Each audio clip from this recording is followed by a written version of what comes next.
What is up, RotoGrinders? 2 hours nonstop NBA DFS conversation starts right now on a Film Friday. We'll get to that momentarily, giving away week 3 of RotoGrinders Premium. Myself, Dean 7894 if you want to get all technical. And, you guys watch the video. You guys see the six-pack all the time, and you're like, I love this guy in like 8, 9, 10-minute doses. I want an hour and 15 minutes. I want an hour and 15 minutes of beer on a Friday. Chris Prince. Buckle up, get comfortable. It's the two of us until about 6:15, 6:20. Crunch time coming in. Got Kirkwood coming in, Taylor Smith, as well as Chief Mineralogist Kevin Roth holding it down. Beer, happy Friday. How are things? I'm good, Dean. The 7-8 minute clips. It sounds like my wife. It's about all she can stomach at a time, too. So an hour 15, she's like, thank God. Conversationally. Yeah. Well, we won't go down that route. So, but good to be here. A very interesting slate. A lot of injury news we already know. A lot that is still to come. So, Golden State might suit you and I up here tonight. They're that thin. So, it seems like end of season NBA tonight, where we got a lot of news to come, but we're here to talk it all over, and happy to see all the people here in the chat. Always a good time with them talking some hoops. I was looking at Quentin Post footage, like his highlights today. He's like, who's Quentin Post? I was trying to figure out who that is. The Warriors look like they're down to 10 most likely today. They're on the back half of a back-to-back. Just two teams in the back half of a back-to-back. Golden State and Orlando. You kind of knew this was coming. Yesterday, it's like, okay, well, Golden State's going to rest. They ended up playing everybody yesterday, essentially, and they're going to rest everybody today, punting this game off. They're now, a 10 or 11-point dog. I think they're open like 7.5 last night, if you're on top of that. We're going to get the Buddy Hield revenge game. Let's give Buddy his revenge out there in Indiana. There are several revenge games, actually. What was it? Hartenstein? We got a Hartenstein revenge game. Yep. And I think it's his first blood. I want to say it's first blood for him. Could be wrong. I want to say they played already, but I could be wrong as well. Maybe first blood in the Garden. That could be it. Yeah, it might be first blood in the Garden. That should be a fun one. I was thinking, Friday night, there's that, typical doubleheader on ESPN for the national games, but there's only one game on NBA TV. I think that's OKC in New York, and I imagine that's because, the national championship, college football out there, ESPN getting all their cameras and ABC, all their different telecasts. Ohio State taking on Texas. I see the poll just dropped in chat. I believe Ohio State. This is not my world, but I believe Ohio State's like a 7-point favorite. It was 6 last time I looked. That was earlier this morning. Wouldn't surprise me. It went to 7. Ohio State, just looks absolutely dominant right now. So Texas has kind of survived up and down. We'll see, but we can talk more about that if we have some extra time. But should be a fun game. Last night, it feels like, James Franklin, just never seems to find a way to get the big win, and a crucial mistake down the stretch. Really a tale of two halves. Penn State dominated the first half. Notre Dame really made some good adjustments and on to the national championship. So I'm excited for that one, but we're here to talk some hoops, Dean. I was watching the Pistons. That's what I was doing. I watched a little bit of the football, but I'm watching Pistons basketball. I was watching the Warriors and a couple other games. I didn't catch the back end of that game. Again, I'm on college football. You know what it was? I was protesting because my team got slighted. My team got shafted. They not even get an invite to the playoffs. UCF. They were gritty this year. A lot of guile. To be fair, they didn't technically qualify. They didn't win enough bowl games. Win enough games. But so how did they get slighted then? Well, it's because they won the national championship so many years ago. I guess go back to the line. You're that guy flying that flag still. They had a parade. When you have a parade, that makes it official. That's definitely official then. We got Bobby hanging out in chat. Bobby is down here in Florida, and he wants to know he's going to be here for a couple months. What's the over on the number of times he sees me? Half. I think a half is 0.5. 0.5 is the number, and I'm hammering the under, Bobby. The under is a lot. Easiest bet I've ever made. The sharp money is on the under for sure. I think he's about an hour away or 45 minutes away or so. But yeah, he might as well be, 3 states away. Maybe we'll see. We'll see. Maybe we'll make it happen.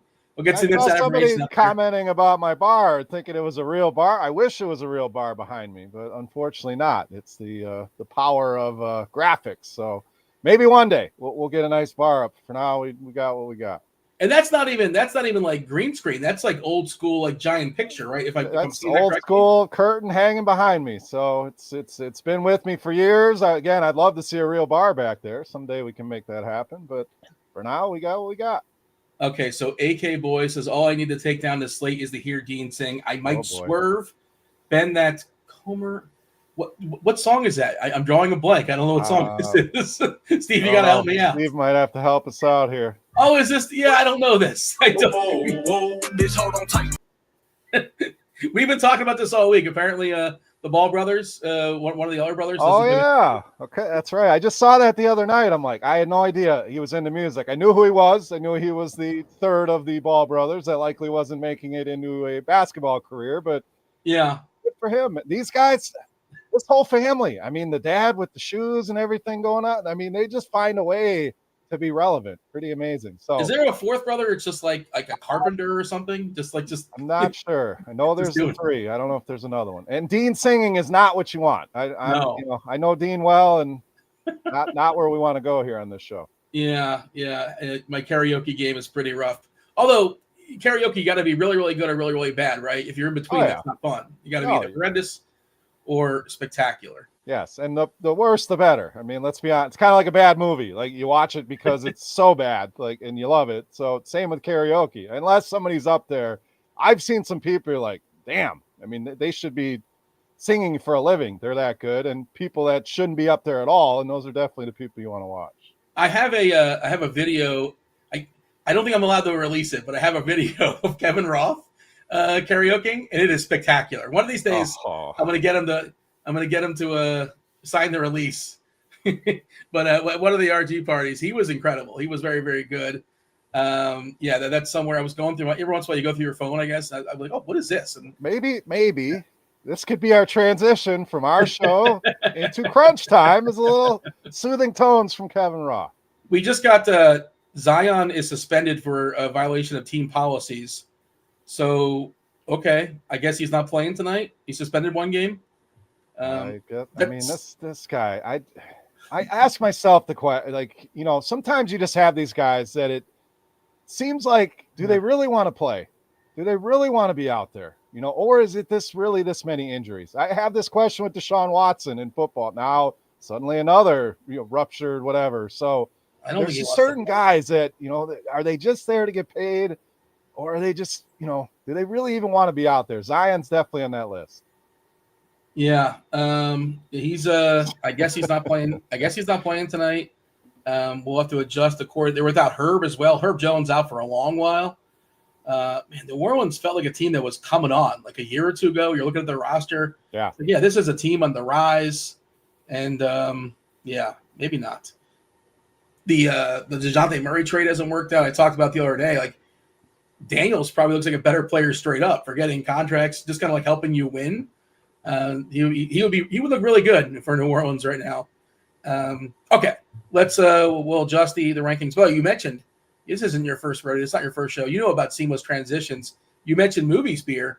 That does take us to Film Friday. We'll go ahead and drop the first clue for the people. You get yourself a week free of RG Premium. You tell me what movie I'm talking about. We'll drop 5 clues. If we need more clues, we'll get more clues. We'll drop 5, one every 10 minutes or so, give or take.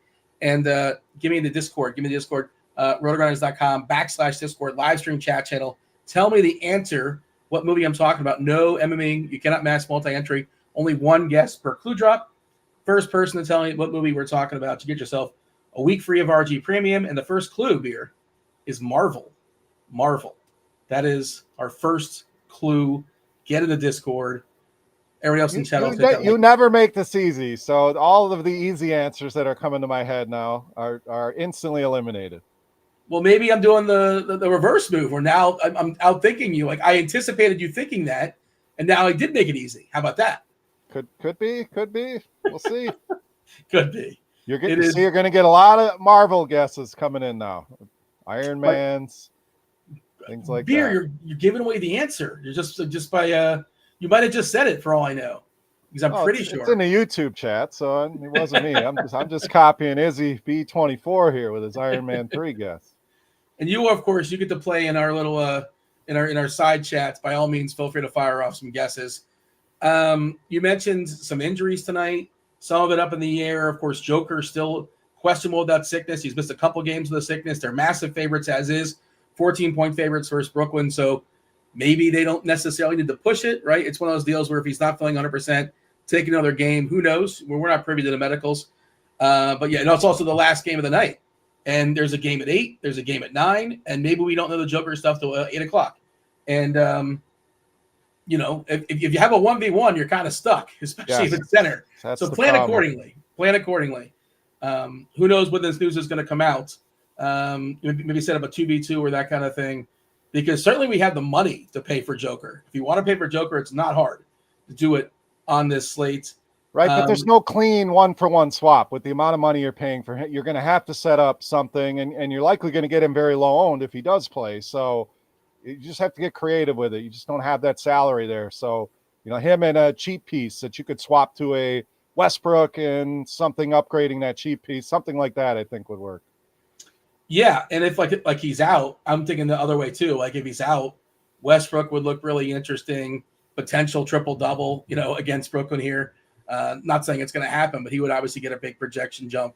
Aaron Gordon is doubtful. He was upgraded to doubtful, but I assume he's not going to play. But just I guess that means he's coming back fairly soon. You know, if Giannis was playing later, you can do the Giannis deal. Well, Giannis is playing at 7 o'clock, and we don't know when this news is going to come out, but I presume we're not going to know about Joker until into the slate. But stay tuned on that.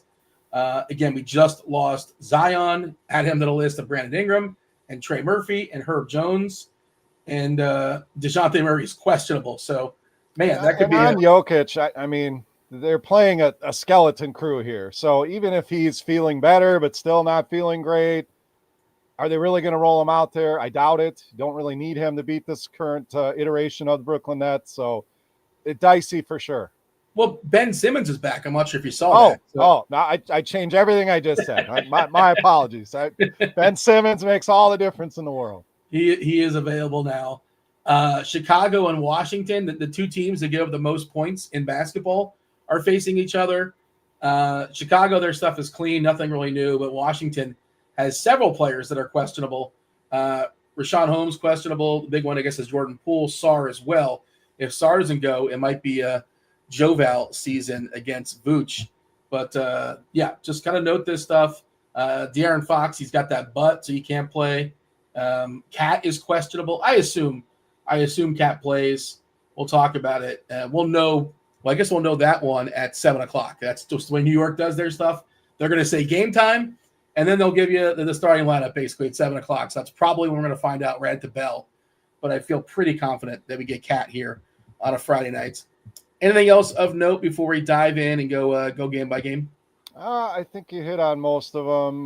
New Orleans still has some question marks outside of Zion, obviously. DeJounte Murray, a big question mark for them.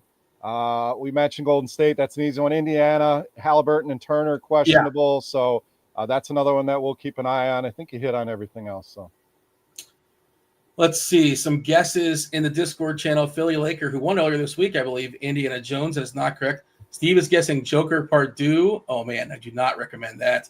Is it that bad? I haven't watched it. It's not. I mean, I really like the first one. And the second one, there's this scene. I don't want to give it. There's just this one point in the movie where one of the characters says, I wish you would stop singing. And I think it's a joke on the audience because that's exactly what you're thinking for the first 2 hours of the movie. Because it's just like, and I'm not a musical guy. So maybe, but yeah, it didn't work for me. It did not work for me. Daredevil being guessed by Mr. Perfect. So is Daredevil in the Marvel universe? I assume that Ben Affleck is. Spider-Man, of course, thrown out there. You want to specify with Spider-Man, maybe not. Maybe it doesn't matter. But there are both a bunch of Spider-Man movies, obviously. Let's talk about. You know, we're going to skip. No, Golden State, Indiana. I was going to say we're going to skip some stuff because New Orleans, Philly is the third amongst the three we'll talk about. Maybe by then we'll get our update when it comes to projections. But I was going to say skip Golden State, Indiana, but we're probably not going to get an update on the Pacers, I don't think, in the next 10 minutes. Let's just dive in and talk about this one. Golden State down to 10. They're playing the back half of a back-to-back as far as their body parts, as far as who's in out for the Warriors. Curry's resting. I guess they officially gave him a knee. Draymond, a left L5S1. Is that a disc? Is that something in your back? I hope he's okay. Kuminga, of course, is out. He's out for a while. No Mitten, no Peyton. Punzimski's still out. Wiggins out for personal reasons. It is a long list of, and they play 17 dudes a game, so all these guys actually play minutes too. TJD, I didn't know this, but I learned this watching your video today, Beer. Apparently, this is a homecoming game for him. He played in Indiana. Was not aware of that. He's questionable because he's got an eye. He looks pretty good if he plays. If not, they're going to be down to, I guess, 9, which like 6, 7, 8, 9 would be Moody, Looney, Spencer, Post, Santos. Yeah. So, a lot of thinner names. Healed and Schroeder look spectacular from a projection perspective. There is the threat of a blowout. As far as Indiana, they do have Halliburton questionable with his ankle. And then we saw Miles Turner set out last game with an illness. Thomas Bryant stepped in and was spectacular. Obi Toppin was okay, but Bryant was the guy that really smashed. Your take as far as the Warriors? We have to play some Warriors, right? Just because they're too cheap? Yeah, I think you're going to want multiple Warriors tonight for sure. So Hield's the easy one. I mean, steps in, plays a ton of minutes. We know he has the scoring upside to get it done for this team. So he's the easy one. I love Trace Jackson-Davis. If he goes, it is Hield that gets the biggest bump. When you factor in this current injury situation, and it's a lot of injuries, but 13% usage bump for Buddy Hield. Secondly, interesting, Kevon Looney at 8%. So, he comes in the mix. You also have some of the other guys questionable as well. Does a Moody go tonight? So it's definitely a spot where I want multiple Warriors. It's, do we want to go all the way down, to some of these really cheap guys? Like you said, you're looking them up to see even who they are. That's the question. So we saw Santos play pretty well last night. I believe he closed, and he's 3K at shooting guard. I think he's kind of interesting. Like slow-mo Kyle Anderson, was the plan all along? Like, he didn't play a ton of minutes last night, and he's an old dude. Was part of the reason why he didn't get a ton of run is because they knew they were going to need him more today. Like, we're trying to get into the head of Kerr. Like, he's projecting pretty well, but is Kyle Anderson going to be able to play?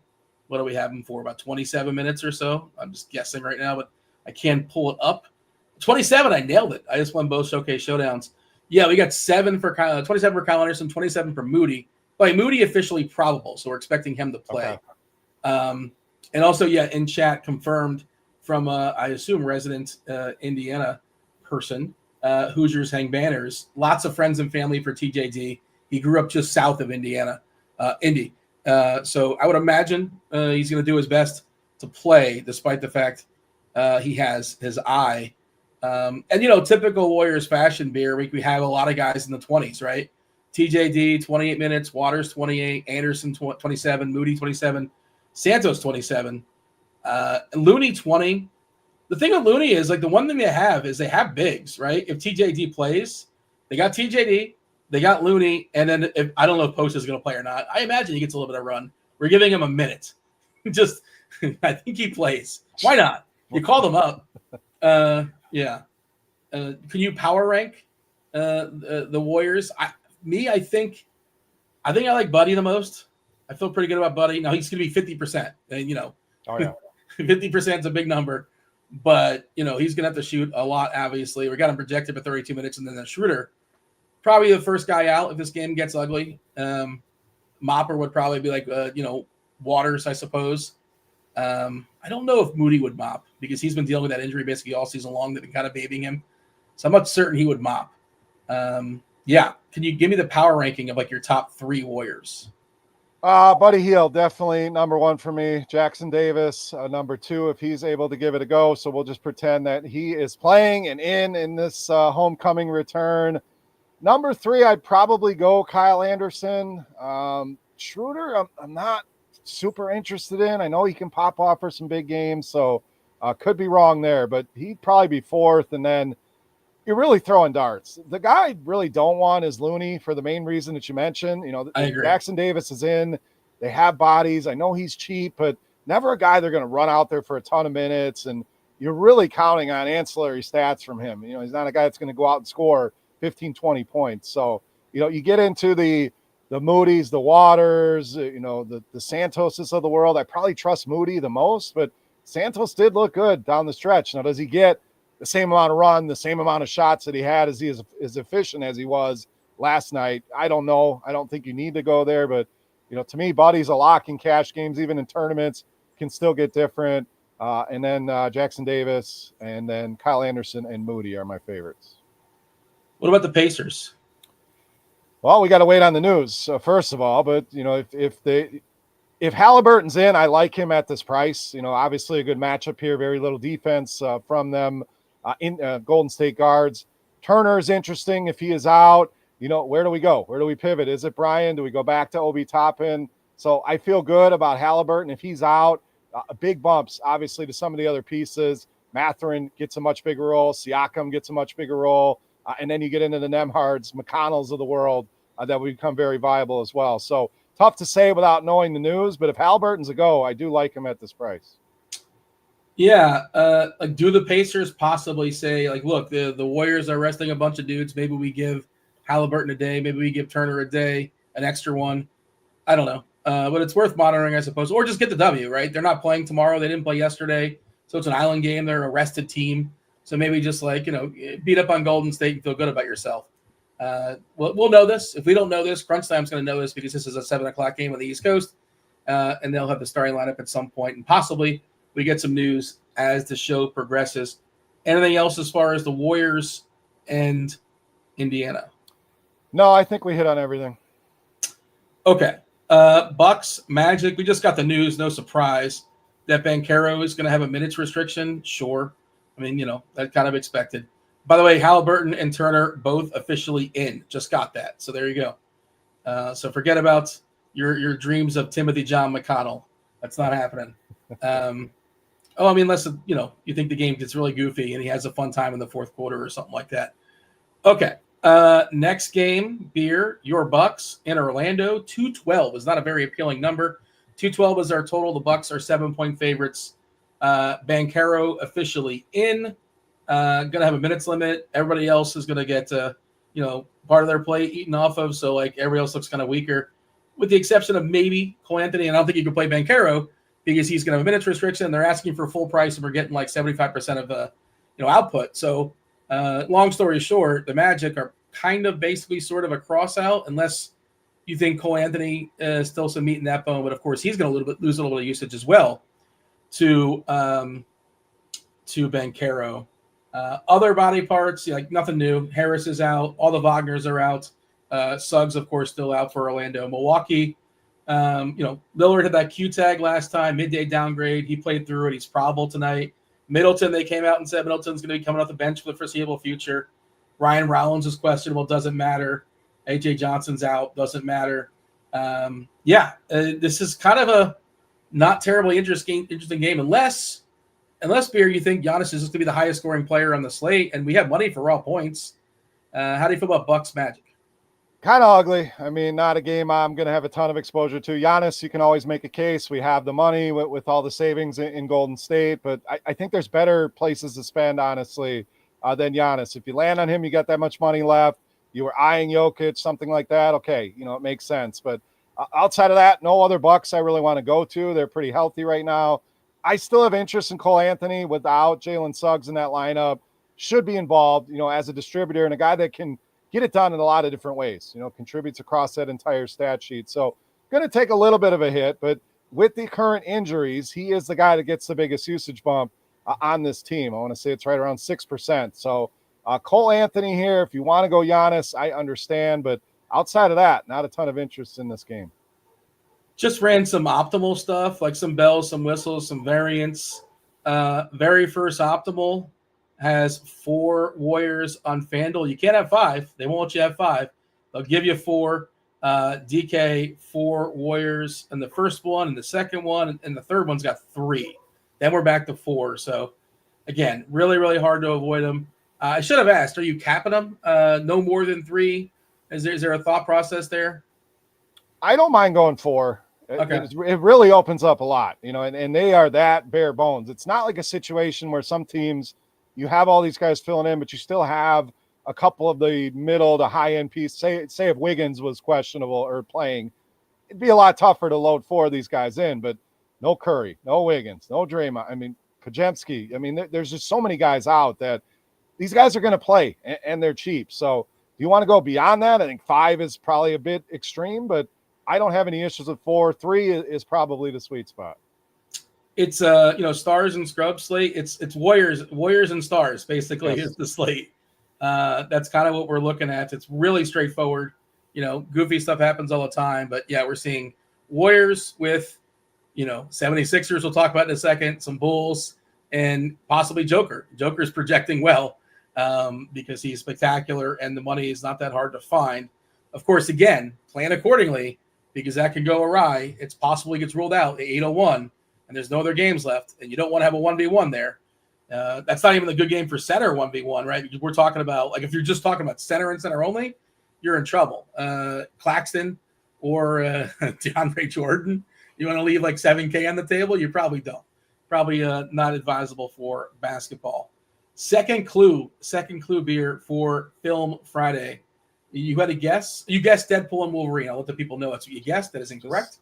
Okay. I see what you're doing there. I see what you're doing. I watched that recently. It was fun. I did really too. I was on a flight and I caught it. It was, a little gory. I'm looking around, making sure there's no kids around me while I'm on the plane watching it, but I enjoyed it. There was a lot of good humor in that one. You always got to be a little wary of what you're playing on an airplane. Yes. Some people aren't. I've seen this before. Some people aren't. Just completely aloof or don't care.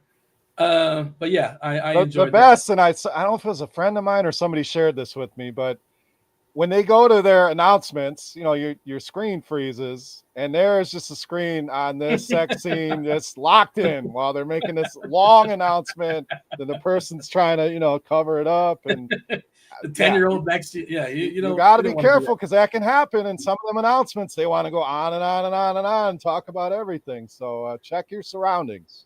Yeah. You got to be, we live in a society. You got to understand what's going on there. Okay. Next game. Oh, no, second clue. DeJounte, by the way, officially in. He's in tonight. They're going to need him, too, because Zion is out. The second clue for Film Friday is unclear. Now, it is unclear is the clue. Yeah, there you go. I wasn't sure of the clue. Yeah, unclear. So it's Marvel and unclear. Those are our 2 clues. So there you go. Have at it. Get in the Discord. Win yourself a week free of RG Premium. The third game, as far as the early slate, as far as the 7 o'clock games, this one, by the way, hit refresh on Lineup HQ. We got brand new projections for New Orleans. We kicked out Zion. We're punishing him as well. Let's see, who's our starting lineup? Oh, we got JRE back in there. That worked out so well last time. DeJounte Murray, McCollum, Javonte Green, JRE, and Misi. That is our projected starting lineup for New Orleans. Are they still just 7-point dogs? Has that changed a little bit? Maybe it's 8 now. I guess I'll run down as far as who's in and who's out, but it's a long list on both sides this game. No BI, Ingram, he's out. He's got an ankle. Herb's got a shoulder. He's going to be out for a bit. That's Herb Jones, their best defender. It's a terrible defensive team as is, and now they're down their best defender. Trey Murphy is out with an ankle. DeJounte Murray officially in. Philadelphia down 2 bigs. No Drummond, no Embiid. Paul George good to go with his groin. So he's probable. Kyle Lowry still out. They officially announced Jared McCain is donezo for the year. What a bummer for him. He was having a good rookie campaign, possibly making a run at rookie of the year. It's pretty thin out there, but he's done for the year. So we're getting the dancing bear, Yabusele. We're expecting him to draw a start once again. Maxey, Oubre, Paul George, Caleb Martin, Yabusele. This is why, again, Beer, we can fill up a lineup pretty easily with just the 7 o'clock games, and hopefully the news flow doesn't burn you later on. And then that's something I'm trying to be cognizant of. But how do we feel about the Sixers first? Yabusele is the guy that stands out for me, and Paul George as well back in that lineup. I think you can make a case for him. Kind of dings Maxey's upside a little bit with him back in that lineup, but Yabusele definitely the guy that I want. Been playing him a ton recently. If you watch the 6-pack, probably sick of seeing this guy in the videos, but no Embiid, no Drummond. I mean, it's going to open him up to play a ton of minutes in a good matchup. Pelicans have struggled against power forwards and center. Now no Zion either to try to body anybody. So I think it's a very advantageous matchup for him tonight. Yeah, they give up the second most points in the paint just behind Chicago, New Orleans. They're terrible on the glass. And not that Yabusele can step out and hit a 3 as well. But I like him a good bit. I think one of the big decisions on the slate is Maxey or George or both or neither. We're looking at Paul George, especially on FanDuel, where FanDuel, he's cheaper than he is on DK. We know that's one of the quick tells if they're a good value play over there. 7.5 on DK for Paul George. PG-13 is 7.4. 7.4 over there on FanDuel. 55% beer. This will change, with new news coming in and all that, but we're seeing 55% on Paul George, 33% for Maxey at 9.2. And again, on DK, 41% for Paul George. And then it's not just, doesn't stop there. Oubre at 20%, 5.7 on DK, a really, really good price for Oubre. And that's why I think some people put they run their 150. People put in rules. They say no more than 3, no more than 2. I think Yabusele might get clipped. I think he might be kind of bumped off to some degree. And dollar for dollar, and just considering ownership and all that, he's my favorite 76er tonight. When you consider how owned everybody's going to, I think that's one of the. I'm going to play some Paul George. I'm going to play some Maxey, but I think that's one way to be a little bit different. Is I'm not going to play both. I don't think. I'm going to see a little bit of game stack, which maybe we'll see if New Orleans can hang. But your thoughts as far as our prioritization on the Sixers? Yabusele for me, number one by far. Paul George, the price is egregious. I don't know that he's going to be that owned, but if he's going to be 46% owned, I'm happy to look a different direction. I think Oubre takes a little bit of a hit with George back. So, maybe paying a little bit more and getting Maxey instead of George is the play. But I don't love that ownership on Paul George tonight. I'll tell you that. He's been bad too. By his standards, 1.08 fantasy points per minute on FanDuel, 1.09 on DK. That's not Paul George. He's older, a slew of injuries, still learning how to play with this team. I don't know what it is, but again, Embiid out. I didn't run the court IQ stuff. I assume he gets a bump. I assume it's across the board. Everybody's getting a bump with Embiid being sidelined. TJD officially in. We're gonna have that homecoming game in Indiana tonight for Davis. But again, just the math it's a good math play, but I think that's one of the guys I might be not prioritizing. And for cash games, sure. If you're playing cash games right now, play yourself some Paul George, have at it, enjoy yourself. New Orleans, it's going to be a bit of a mess. Here's our minutes update here for New Orleans. I just hit the wrong button. I got to refresh. Now I have to fill in words and just say things as I finally get to my page. Yeah, so McCollum 34 minutes, Murray 34, Messi 30, Green 28. But, minutes equal money. Not all minutes are created equal. Javonte Green's minutes are created horrifically. Very, very bad. We're giving him 28 minutes, and he averages 0.67 fantasy points per minute on the back of less than 12% usage. So if you want to play Javonte Green, have at it. I will not. I don't care if he's starting or not. Boston, 26 minutes. Got me the other night. JRE, 24. Hawkins, 23. So there's no clear and obvious beneficiary with Zion being out, with the exception of, I guess, Murray or McCollum have a bigger ceiling. Is that fair to say? Or you think there's a kind of a mid guy that might be interesting enough that we should shout him out? No, it's Murray for me. I ran this before the show, so this was before Zion was out, and it's a 6% usage bump for Murray with Ingram, Murphy, and Jones out. Alvarado actually gets a 5.3% bump, so he could be the guy. He was going to be more in play for me if Murray were to be out. I think he would have been locked and loaded. He's super cheap from what we were paying earlier this season, but Murray in kind of dings him a little bit. I think the minutes, what do we have on Alvarado tonight? 20. Hard to get excited about that. So Murray's in play for sure. I think McCollum is in play as well. They're just going to need the scoring there. Not really much secondary pieces. Again, Murray was out. Alvarado would have entered the equation. Hawkins maybe. But with those guys in, it's Murray and McCollum for me. Yeah, I feel the same way. Probably going to get one of those two. Messi, I guess, maybe, kind of, sort of. You can talk yourself into that. Yeah. His minutes are solidified, barring some sort of foul nonsense. He's a good rebounder. Still pretty raw. Not a great defender so far. Getting a bunch of fun guesses here in the live stream chat channel. I like Sharknado 2 was guessed. Not Sharknado. Wow. Sharknado 2 was guessed, which I can appreciate. Cliffhanger was guessed. Shout out to Sylvester Stallone. Howard the Duck. I think he's in the Marvel universe. I'm not certain about that. I believe so, maybe. It is not Tropic Thunder or Gladiator, The Graduate from Blink-182. No, not Guardians of the Galaxy either, or Unbreakable. But I see what you're doing, Unbreakable. That's a good guess. Or, The Glass Onion. There's some clever guesses based upon that clue. But none of those are correct. We'll drop another clue momentarily. Anything else you want to say as far as New Orleans and Philly? No, I think we covered everything. Really like Abaselli, and DeJounte's moving up my list. Our poll right now, we have 100 people have voted Ohio State versus Texas, who's winning 59% for Ohio State, 41% for Texas. All right. That's probably some people just not like Ohio State, right? I think that's just some Ohio State hate. I mean, I didn't think it'd be that close, but who knows? You never know in these games. But Ohio State definitely looks like the team to beat right now. What do they say? Ohio versus everyone? Isn't that kind of like a slogan for one of their slogans for the state? Yeah. You probably you're close enough for. Well, how does that work? You're a Wisconsin guy. Who do you hate more, Michigan or Ohio State or Ohio? Or everybody hates Ohio State. So my wife works at the University of Michigan, so I'm a pseudo fan. We'll root on the employer, but anyone hates Ohio. It's kind of like the Yankees. There's just the Lakers. There's just certain teams that everybody hates. That's Ohio State. Unless you're a fan or from Ohio, you don't see too many Ohio State fans. Lord King Guru with a bold call saying, mark my words, Makovich will be the best point per dollar play for New Orleans. What are we projecting him for? I don't think I can pick that guy out of a lineup.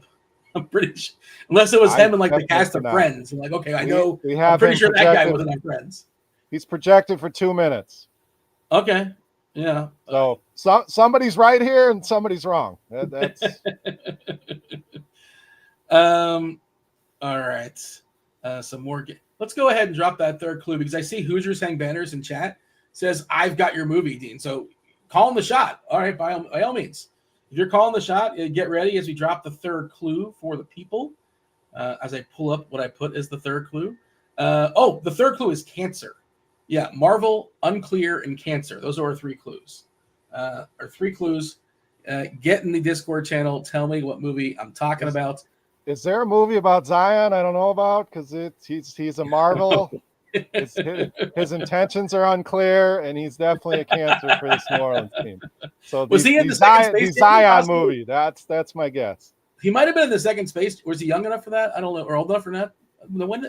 He might have been in the second space. I did not see the second one. I didn't see it, so I can't vouch for that. But I don't think I saw it. And if I did, I completely forgot about it. But I'm pretty sure I didn't see it. All right. There you go. Powder being guessed in chat. Just if you're in YouTube, by all means, have some fun. But no guesses are official in YouTube. We got to get you to the Discord channel. OKC's taking on New York in the Garden. 226 is the total. We have the homecoming game. I don't know, first time back in the Garden, I believe, for Hartenstein. Yep. 4-point favorite for the Thunder. Cat is officially questionable. And this is just I just assume he's playing. I think he's going to play. McBride is questionable. I don't care as much about that one. OKC, they're down to 10 or 11. I guess they have Brandon Carlson because Caruso's out. Of course, Holmgren's out. Mitchell is out. Those are the important ones, I suppose. That'll be rotation guys. I like the idea, and I don't know how popular this is going to be. Just like a cat SGA, like a skinny, and just I'll put all the chalk around it. How do you feel about New York and OKC? I like that call. It's probably the only way I'm really playing much out of this game. I mean, two very good defensive teams here. So, if you want to get exposure on each side like that, I like that. Cat's ownership should be depressed some. I mean, depending on when we get the news here. So I like that call a lot. We definitely have the salary to do whatever we want to do in this game. Yeah, I mean, we can pull off whatever we want here. But as far as secondary pieces go, Hartenstein's interesting because I do love me some revenge narratives. Outside of that, Cason Wallace, a guy I've been playing, price is kind of up on him a little bit. I mean, he's still under 4,000, which is nice. But so he's interesting, but I prefer the Golden State value. This one, mostly a game I want to watch, one I don't want to play a ton in DFS. Yeah, the Thunder, their one issue they've had this season is rebounding the ball. They've gotten better with Hartenstein, but they were like the worst team rebounding at the start of the season. A little bit better now. I'm trying to find the numbers on the fly. I was looking at on the year and like last 15 games. Yes, the Thunder and the 76ers, the two worst teams as far as rebounding the ball, 47.8% percentage-wise. But like last 15 games or so, Hartenstein, they are about 8th worst. So they've improved a little bit. And the Raptors, for what it's worth, part of that was that Pirtle was out for a bit, and they were just getting out-rebounded by everybody. That was a stone disaster.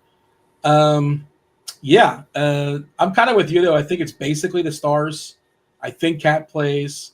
If he doesn't, I'm not going to be playing Sims. I don't think I'm playing Precious. Brunson will certainly get a bump. But, and again, I have the money for SGA. It's not going to be hard to get him. And I want to see where he's at as far as ownership. I'm giving a refresh, seeing if that changed. So I don't think he's going to be that popular, maybe like 20% or so. All right. My laptop is not cooperating. Here we go. 15% we're seeing right now in DK. I would love that if that holds. About 18% for Cat. And I don't know if part of that is because of the fact he's questionable, but his projection's pretty good. So I like those two guys in this game and basically not much else. I also like Hartenstein, like you mentioned. Those are the three players I will be monitoring for a potential mini stack. Anything else, or shall we move on? We can move on. We got still like 30 minutes or so in 3 games. Plenty of time. Yeah, plenty of time to have any sort of side conversations. If the chat wants to know any 2v2s or this guy or that guy, I know a lot of stuff is reserved for crunch time, but happy to answer those. If not right now, not necessarily halting the show, but happy to answer those later on as we're done. Jack's talking about Turner. Miles Turner's in. Yep. So yeah. Turner is in and good to go. And all right, next game. Let's go to the next game. Sacramento and Boston. Man, Boston is a 12-point favorite here. The Kings will be without. That's reason why they're 12-point favorites is that there's no De'Aaron Fox. He's got a butt, so he cannot play. Otherwise, for Sacramento, who's in and out for the Kings, well, that's it. That's the only thing that matters. A couple of guys in the G League, not worth acknowledging. And Boston is fully healthy, right? Jordan Walsh is questionable. Doesn't matter for our purposes. I hope he feels better. He's got an illness, but he's not playing either way. If he's playing, something weird happened. Like either somebody's up by 30 or down by 30. That's basically the only chance he gets into the game.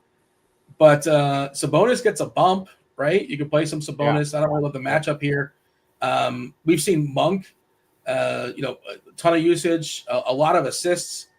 Keon Ellis has really risen with the new coach here. That's kind of coincided with Fox being out. We have Ellis projected to start. These starter minutes are going to be pretty outrageous, I think, for Sacramento, actually. Curious what we're projecting them at. Probably all.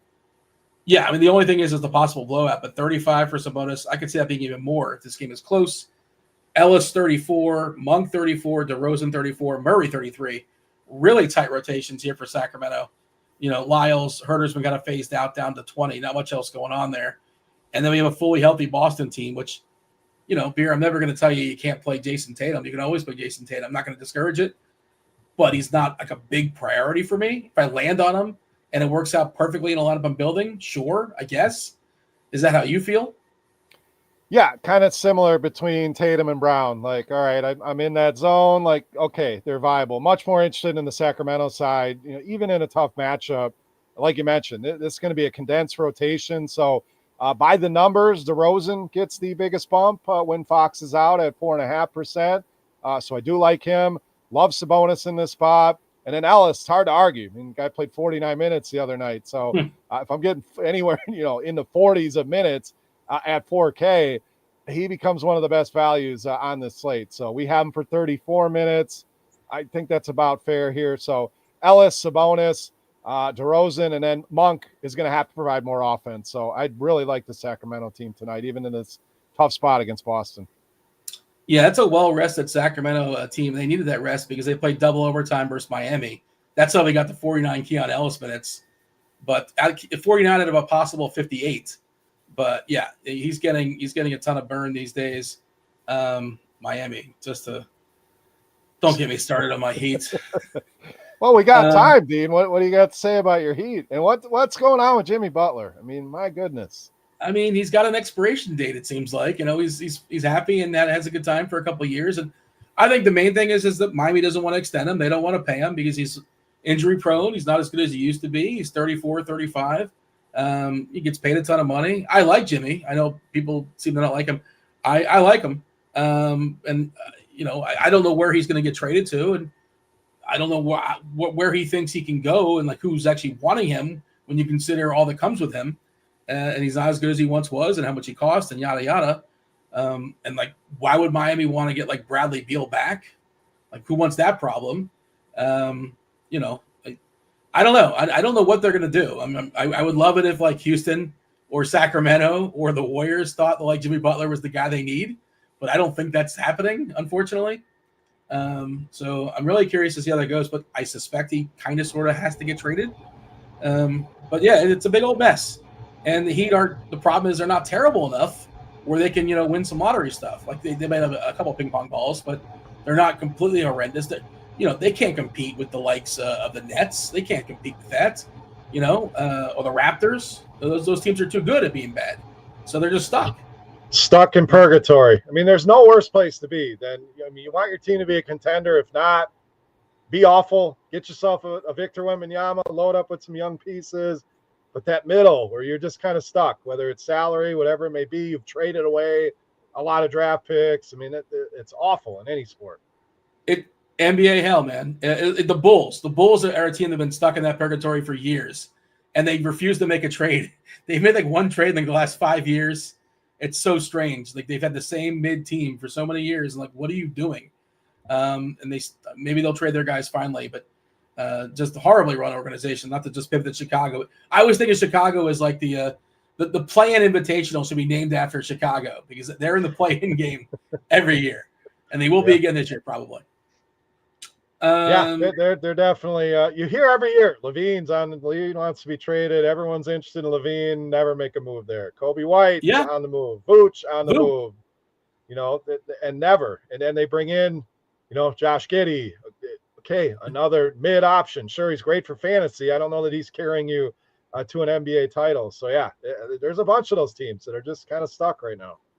I think that was like their first trade in like 3 years. I think that was the one trade that broke their cherry before they trade for Giddey. But yeah, and how's that worked out? Whatever. Didn't really move the needle. Shocking. I know. I saw my Bucks name being thrown around with Jimmy Butler, and I'm kind of torn on how I feel about that. Which obviously the talent helps. Does all the baggage that goes along with it? No, but maybe you're onto something with this expiration date, and maybe you can get a solid year or two out of Jimmy Butler while our team is aging and maybe pull ourselves back up and we're good. So just interesting to see some of the teams he could go to. Did Philly get a year out of Jimmy that was good? I don't think they did. I don't think so. I think that fell apart very quickly. I think so too. And the other thing is, not to completely but like, Giannis and Jimmy spacing issues with those two guys on the court at the same time. And that's the thing with the Heat. Like, you got Bam and Jimmy, and like neither one like consistently hit threes, and three is greater than two, it turns out. And Bam's starting to hit more threes, but whatever. You understand the point. Candace, we'll talk about Joker in a second. What happened to Joker? He's questionable still. He's questionable. He plays in the last game of the night, and he's been sick. He's been ill, and there's no way of gauging how sick he may or may not be. And they're also facing the Nets. It is Friday night in Denver, so maybe we want to put on a show for the home crowd. But you got to plan accordingly. Friday night at home against a shell of a Brooklyn team, and Ben Simmons is back. I don't want to disparage the Nets too bad, but I don't think he plays. That's just a gut call. I haven't seen any reports. I just don't know that they're going to need him out here. So why bring him back out? Maybe I'm wrong, and we get him low owned. Great, but I just don't see him playing tonight. Let's give the people a fourth clue before we move on and talk about the great DFS game that is Washington and Chicago. Not necessarily great basketball, but for our purposes, Washington, Chicago should be a fair bit of fun. The fourth clue will be scrolling momentarily. First three, Marvel, Unclear, Cancer, Chronicle is the fourth clue. Chronicle is our fourth clue. Let me know what movie I'm talking about in the Discord channel, rotogrinders.com/Discord. You're going to get yourself a week free of RotoGrinders Premium, all the bells, all the whistles, all the sports, football, baseball, basketball, hockey, MMA, PGA. PGA is back, by the way. If you want to buy PGA a la carte, you can do that. But right now we're running a special. It's $79.99 for Combo Pro, which is just $15 more for all the sports. Again, you want a la carte PGA? By all means, you can have that. Same deal with NBA. It's just $5 more. It's just $5 more for all the sports with the exception of NASCAR, the price for NBA. So if your first month, check the links in the description. Also, if you're playing in the over, under, those kind of streets, Splash Sports, we have promo code ROTO10. ROTO10 is our promo code. $100 in quick picks. If you play $100 in quick picks on Splash, you'll get yourself $50 back. Again, promo code is ROTO10. Beer, it is not Unbreakable. Bobby, it is not Daredevil. But I see what everybody's doing. We'll check the Discord in a second to see if anybody's going to be guessing our movie. But I don't know. We'll see. It is not. And somebody always guesses Leprechaun in the Hood. One of these days it will be, but not today. It is not Leprechaun in the Hood today. Starring Ice-T, I believe. I can't say I've seen that. I think that's with Ice-T and Jennifer Aniston before she was on Friends, I think. She's in one of those. This is old. We're talking 80s then. Okay. Yeah. it's Sharknado 4 in the chat. We had Sharknado 2 and 4 making an appearance. Was Ian Ziering in that one? I'm not sure. What's Reed? What's her name? Yeah, I can't say I saw. I think you can just go in cold. Yeah, I think she's in some of them. I have to admit something, Dean. I'm going to admit this in front of the whole world. I've never seen any of the Sharknado movies. That's not one. And I know it's one of those. It's so bad that you have to watch it, is what everybody told me. But I've yet to dip my toes in the Sharknado waters. I mean, you're probably better off. I mean, yeah, there's really, you're not. If you like good bad movies, it's like a horrendous. I'm not saying it's good, but it's horrendous, and it goes full circle where it's so bad that it's kind of enjoyable with your watching. If you're watching with like a group of people, bad CGI, terrible story, completely absurd. I mean, you understand that Sharknado is the combination. It's a tornado of sharks. You understand? Yeah, I got the general premise of it. I've just never said, all right, I'm going to dedicate a couple hours of my life and watch Sharknado. 1, 2. Is there really 4 already? There's a bunch. I think Sci-Fi used to make a whole bunch of them. I can't. Yeah, and they'd have weird cameos in them. According to Travis, Aniston is in the first Leprechaun, so maybe she's not in the Hood one. I'm not sure if that was the first one or not. Wizards at Chicago. 242.5 is the total. Again, these two teams give with the most actual points in the bucket, more than anybody else in all of basketball. Bulls are 11-point favorites. This is an hour after the slate locks. We have several people, namely Jordan Poole, who's questionable. Alexander Sarr is also questionable for Washington. So maybe if Poole doesn't go, who have we seen? Jared Butler. His usage has been outrageous. In small sample sizes. Maybe he would be a guy that can kind of jump in there and get some extra run. If Sarr doesn't go, Joval could be unleashed, who was so terrible last time. Good fantasy-wise, but he had like 7 or 8 turnovers. And the Wizards must love that. Anything you can do to help them lose, they probably appreciate. The Bulls are fully healthy with the exception of Ayo Dosunmu, but that's, nothing's really changed there. That's been the case for a while. Unless I'm missing somebody. Torrey Craig. They're pretty healthy. Yeah. Some doesn't matter. Yeah. I think, spoiler alert, I remember now I watched your video, the 6-pack. I believe your beast of the night. I believe it was Zach LaVine. Am I not mistaken? You are correct. I mean, I absolutely love this game, and who doesn't? 243 total. Both these teams top 4 in pace. Neither wants to play any defense. So this is definitely one. The concern is, does it get to a blowout? But let's think about the Bulls. Not really a team that's going out there and blowing many teams out. So we likely get a higher score, competitive scoring game here. So this is one I love pieces on both sides. LaVine is my favorite here, but I can make the argument for Kobe White. Washington gives up a lot of threes.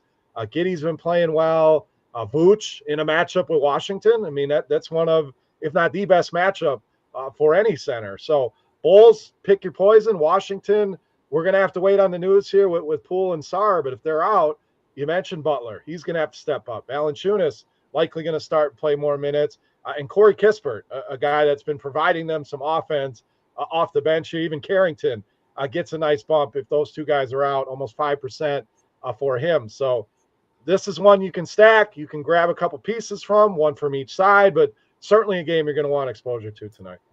So last 3 games for Jared Butler, right? Last 3 games, 20 minutes, 21 minutes, 19 minutes. I know some of it's been with scrub. Some of it has been with just like Kuzma was out for a bit.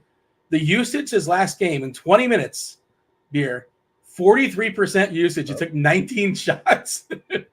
Dude was firing away. 28% the second game in 21 minutes, 35% against New Orleans in 19 minutes. He is you do not have to ask him twice to fire away, wants to take advantage. So he's certainly interesting. He's also a guy that probably mops up if this game gets ugly.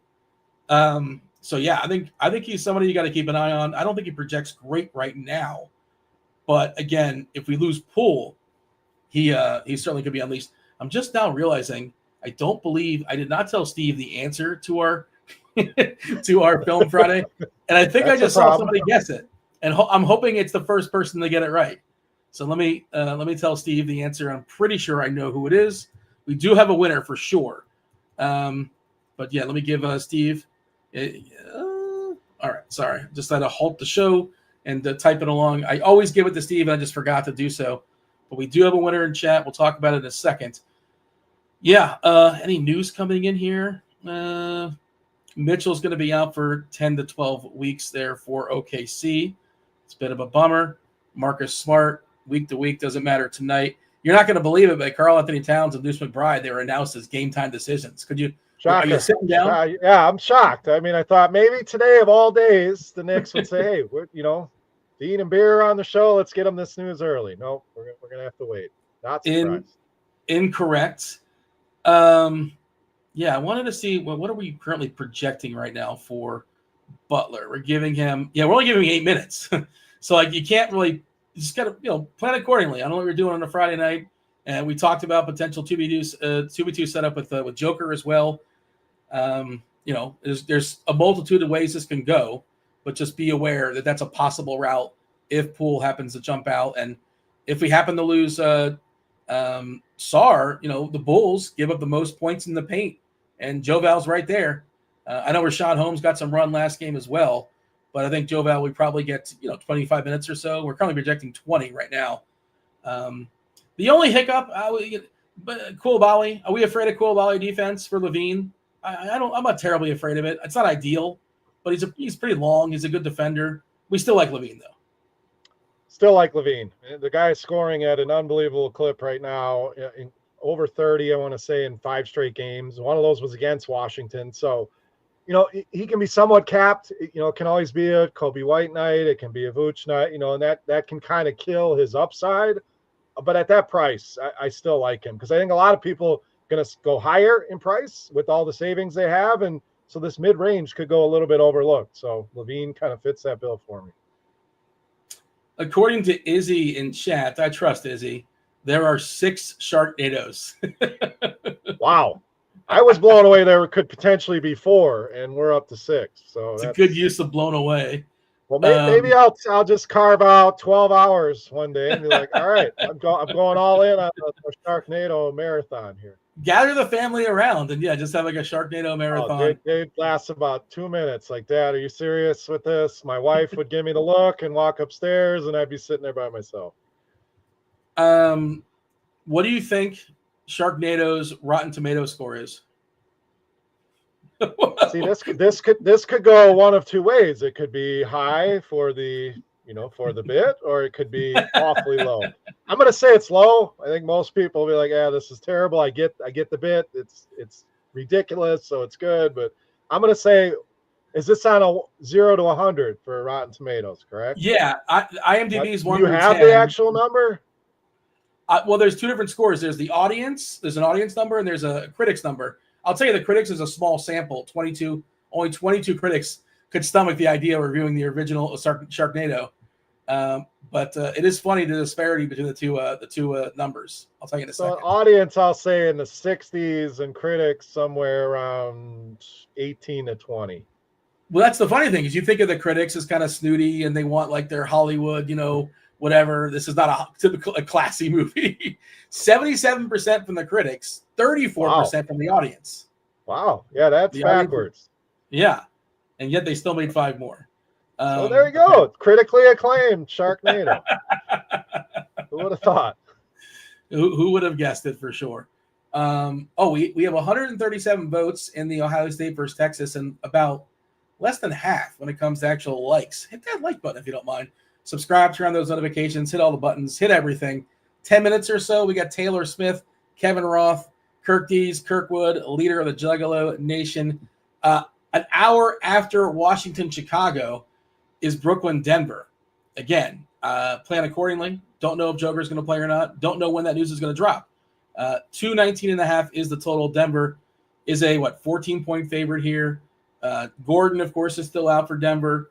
Joker is questionable, missed the last couple with an illness. We did see DeAndre Jordan have a nice game. The previous one before that, we saw Saric stake it up, but he did draw the start out there.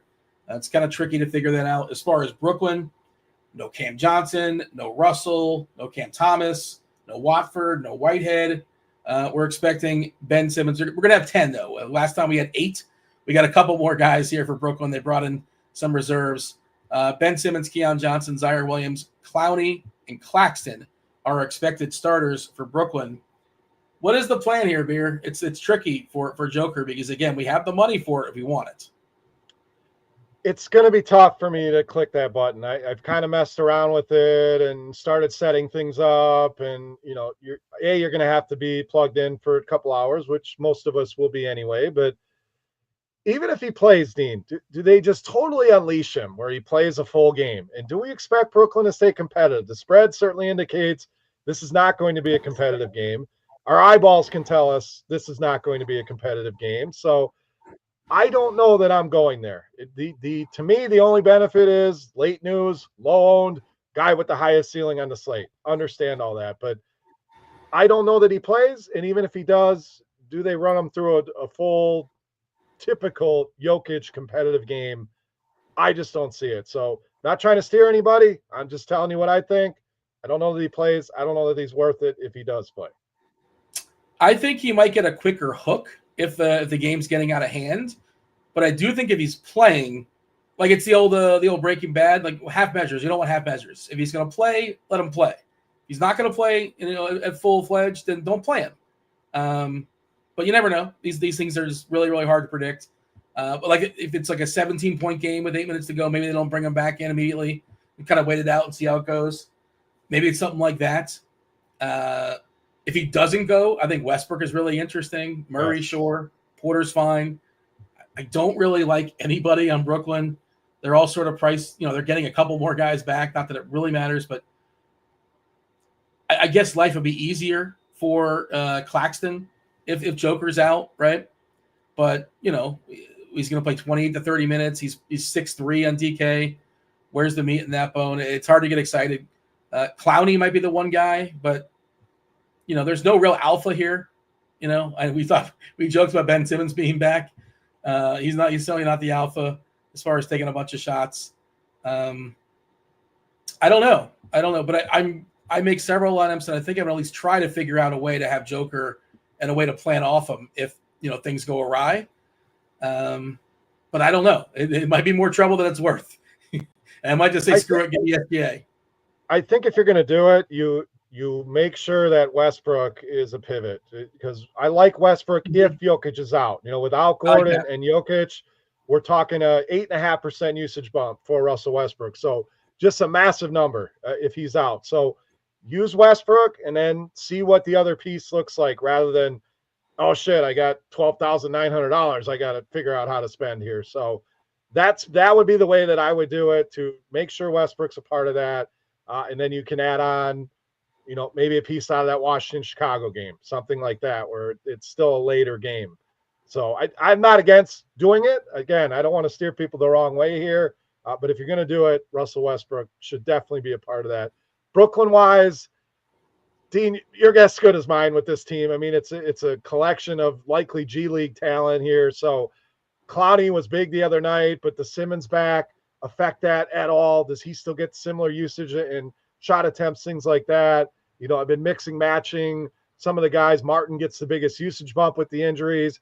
Keon Johnson really hurt me the other night, kind of depended on him a little bit too much, but these are guys that are going to be out there. Nobody really wants to play them when we have other better value in some of the earlier games. So I don't mind taking shots on Martin, Johnson, Clowney. I'm probably not playing a Ben Simmons.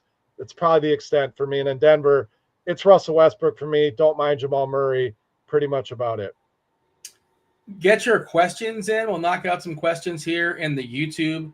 Also, we'll give the fifth clue for those that are just kind of playing out the string, getting some reps in. We've already paid out the winner. Somebody got it on 4. Shout out to, I believe it was Blink-182, but code is our fifth clue. Code is our fifth clue. And speaking of the early games, Beer, we'll explain Movie Monday, Film Friday in just a second. The Warriors gave us their lineup, and a little bit of a surprise here, Beer. Dennis Schroeder, sure, we expected that. Buddy Hield revenge, yeah, of course. TJD, homecoming, of course, that's going to happen as well. Slow-mo Kyle Anderson is in there. And then Lindy Waters. Lindy Waters is he going to make it rain tonight? How do we feel about Waters joining that starting lineup with just 5 guys on the bench? Moody, Looney, Santos, Spencer, and Quentin Post, 7-footer.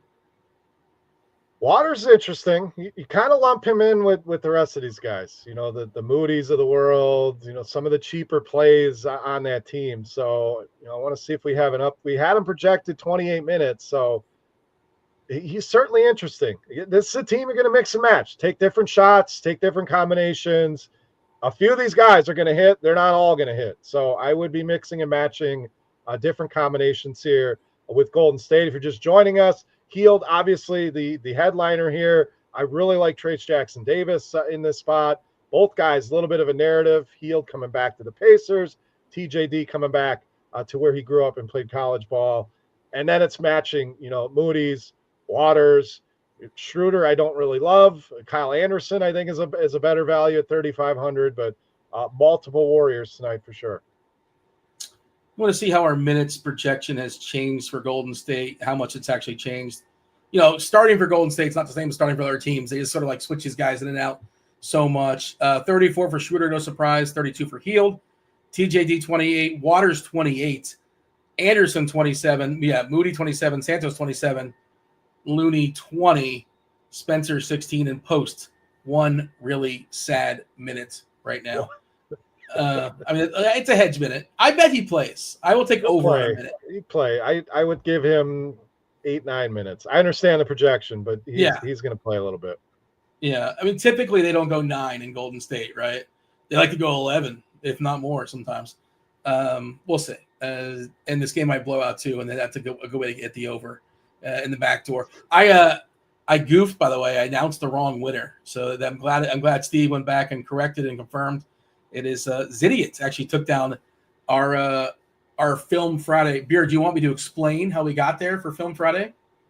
I don't know the answer. So do you want to explain how we got there, then give me the answer, or give me the answer, then explain? I'll leave that up. I can give you a few more clues of the people. This is the rest of my list. Mystery, Cypher. Cypher is a big one because I think you think of Cypher, you might think of this movie. It's a real life event, multitude of events. Serial with an S. Serial with an S. Number 1. I'm still lost, Dean. Walk us through it. It's about 20 years. It's a movie based on something that happened in the 60s or the 70s. Number 1, Marvel. Of course, it's not a Marvel movie, but it stars 2 people that are in the Marvel world. Mark Ruffalo, who of course became Hulk, and Robert Downey Jr., who became Iron Man. Unclear points to how this movie doesn't really have a definitive ending because it's based on a true story and it's based on a serial killer, one that got away, one that we don't know what happened. Cancer, kind of a curveball, but really, if you think about it, and you almost like said something. You said Zion, and it's another word that starts with a Z. I heard the Z. I'm like, oh no, is he going to say the word? Zodiac. Yeah, because Cancer is a zodiac symbol. Zodiac, of course, spectacular movie from like 2003, 2002 or so. Chronicle the Zodiac Killer sent clues to the San Francisco Chronicle and basically said, I think he even said like, you got to publish this. Remember newspapers? You know what those are? That sort of thing back in the day. Yeah. He forced the paper to basically to publish it. Otherwise he would kill more people. They decoded it. Somebody cracked the code with what they're trying to say. It was he didn't flat out say what he wanted to say. It was written in this weird code, and they used a cipher to decode what he was actually saying. So, yeah, there you go. The people don't love the clues, but not bad. It's better that it's tough than if it's too easy and everybody gets it. So we'll give you your kudos here, Dean. Javier says, not bad after the explanation. I got it before 3. Well, wait, did you guess the answer, Javier? Did you keep it to yourself? Because I don't think Javier. No, I think he meant once you started giving the clues, he explaining how it was matching up. He got it before 3. Oh, Hoosier saying banners is also telling me that Gyllenhaal was in source code. So there's a clue on top of a clue. I didn't even think of that. Didn't even piece that one together. That's the time travel movie, right? Yeah, that was interesting. Worth a look. All right. Is there any more questions popping up here? Did I say the 1700s? No. Wow. I'm reading the chat right now. Just kind of. I will say, my kids always say, "You were born in the 1900s," like you were born in like 1903 or something. Like technically, yes, the 1900s, but they make it sound like you're 1,000 years old. Did you at one point get the paper, and have you since canceled the paper at some point? I used to. My fantasy career started sitting in math class in high school and pouring through box scores and standings and statistics and sending things out by hand. There was no Yahoos and FanDuels and none of that. So yes, I used to love the sports page and the whole newspaper. I used. My dad got it. I would read it, stay up to date on things. And last time I read a newspaper, I couldn't tell you. It's been forever.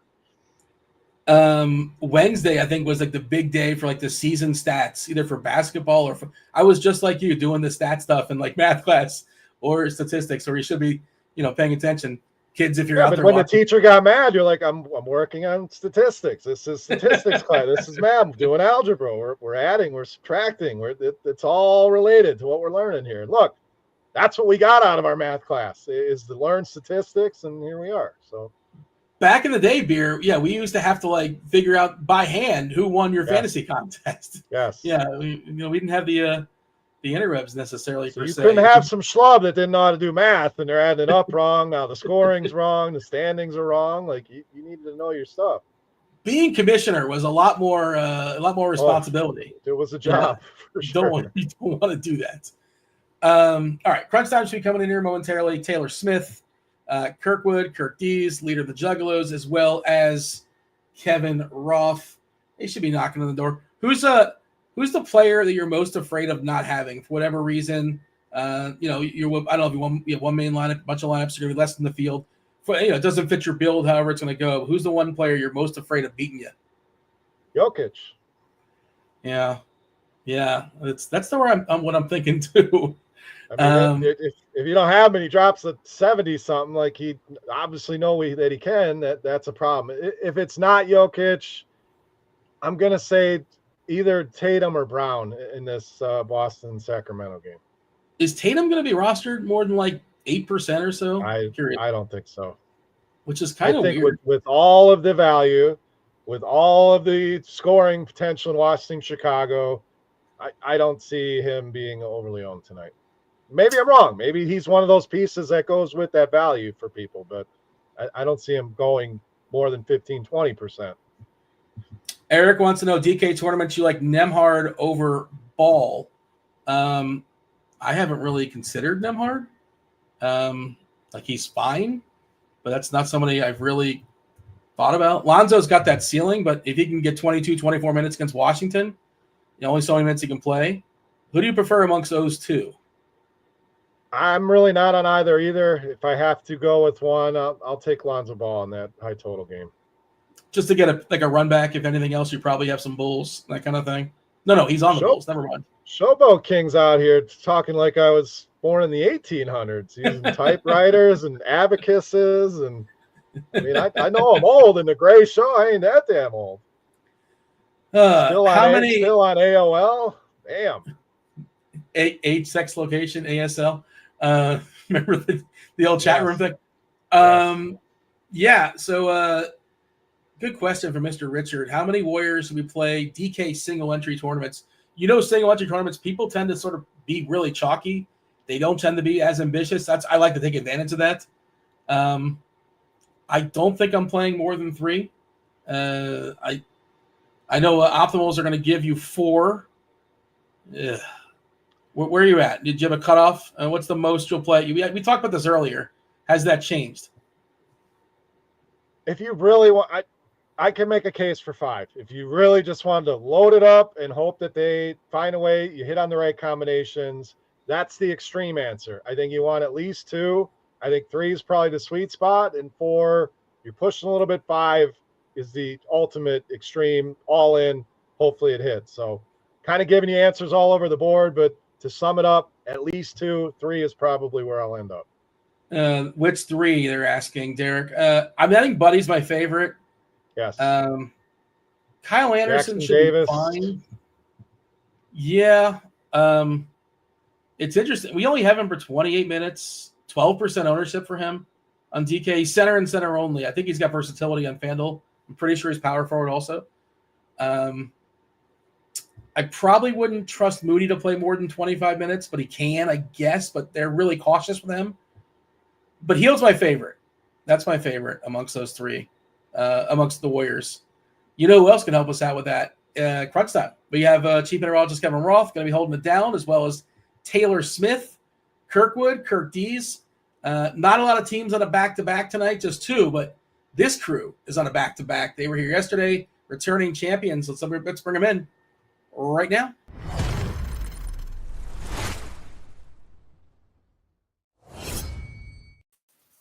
What is up, Roth? I don't see Kirkwood. I don't know if he's in the dark. I'm not sure if his lights just went out or that's the best we're going to do. Oh, there he is. He's back. It's right there.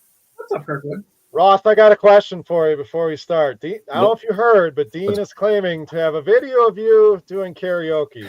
So is this accurate? Is this something that we can use on a future show? I really hope the video is long since deleted. If Dean actually has it, then he's got a lot of leverage over me that I'm not comfortable with. But it happened, that's for sure. It was spectacular. There's no shame. It was incredible. We were all impressed. I believe the song was "I'll Make Love to You." Was that? Yeah. Okay. There was floor humping. There was Boys to Men. Yeah, little Boys to Men. At one point, halfway through my dancing, I may have browned out and just laid there. It was. It was really quite the performance, I think. That's a banger song. Yeah.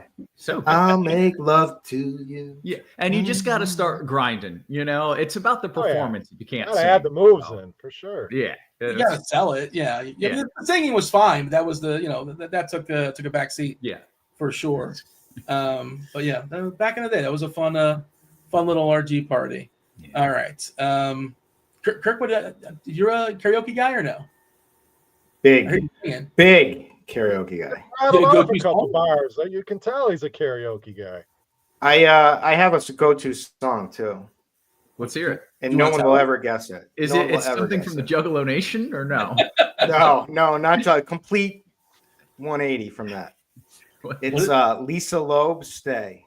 Oh, a delightful song. Yeah. Oh, nice. I only hear what I want to. Yeah, I never would have got there. 5,000 guesses. I never would have got there. Never. It's a crowd favorite. Everyone knows it. It's yeah. And it coming from you, no one expects it, so it's a little more fun. Too. Well, shock value for it. Yeah. Exactly. Yeah, I can see that working. Performance. Yeah. Taylor, you got one? I did go on a cruise in high school and sang Centerfold in front of a huge auditorium of people, which was, it was a thing. I enjoyed it quite a bit. It's still with you. It still haunts you to this day. Yeah, you can kind of see the fear in my eyes. Yeah, we see it. We can tell. He's a little ashamed to roll that one out there, but hey. Yeah, I was hoping that we would just move right along and get into the Slate, but here we are. What's your second favorite song from the Jay Giles band? You got me there, Dean. All right. By the way, 500 miles has always been mine. That's always been my go-to by the Proclaimers. The That's twins. a good one. It's a fun one. I A lot of would people. drop 500. Yeah, that's good. That's It's good. a tough one. I don't know if I have the energy for that one these days. I'm a little rusty.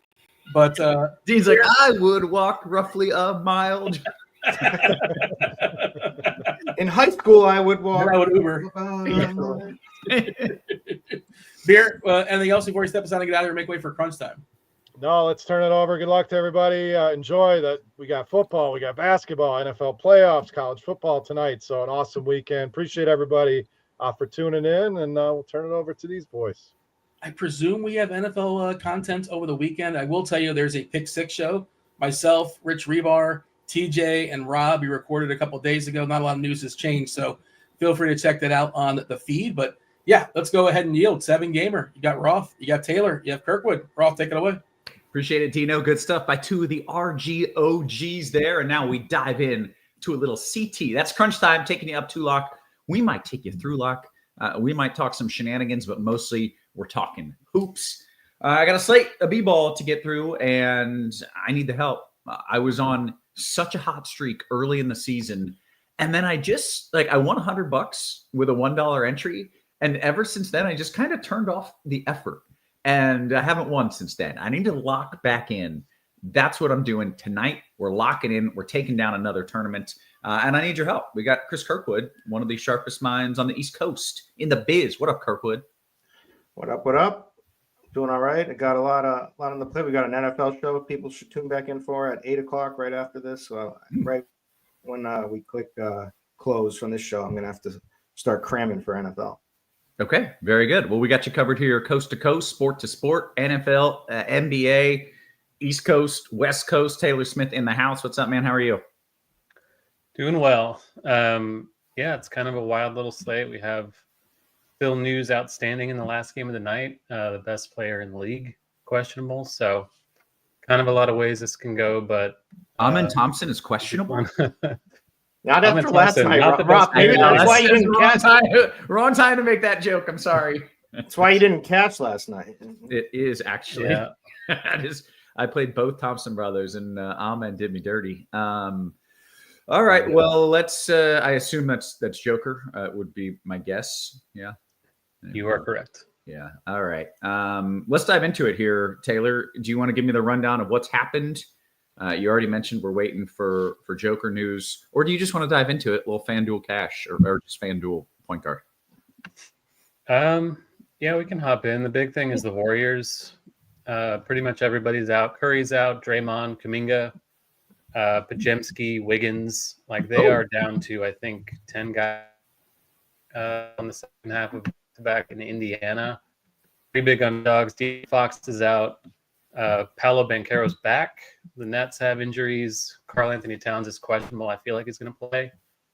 Zion got suspended about an hour ago for conduct detrimental to the team or something. So more value on the Pelicans. Wizards have some news outstanding. So kind of a lot still left to break between now and 9 Eastern. I want your thoughts here, FanDuel point guard. I'll let you lead us off. But who, I guess the number one question for me is, who's going to take the shots on Golden State? Who's the guy who gets 20 shots up tonight?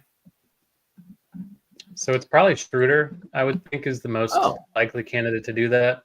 He's old. He can do that. How old is he? Is he too old to get run or no? They're going to run him out there anyways.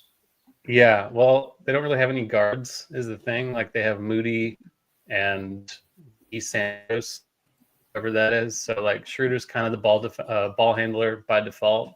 Buddy Hield also there to take shots. I'm sure he will be happy to do that. That's the answer I'm most confident in. Is Buddy will be chugging. Yeah. Buddy feels. I'm having an issue. I'm having a hard time with Schroeder. I just feel like if the game gets out of hand, he's probably the one hitting the bench first. And that's what I meant when he's old. I really meant he's kind of a useful quasi-veteran, not that he's ancient. But I just, if the game gets out of hand, I'm worried he's only getting 20-something minutes. Right. And Steve Kerr is happy to play all 10 guys. So that's another thing that kind of complicates it a bit. But Schroeder's cheap enough. I think he's 5'4" on both sides to where it's going to be a pretty good play if the game stays close. I don't love playing for blowouts to begin with. So in cash, you're obviously playing him. Single entry, probably want to play him too.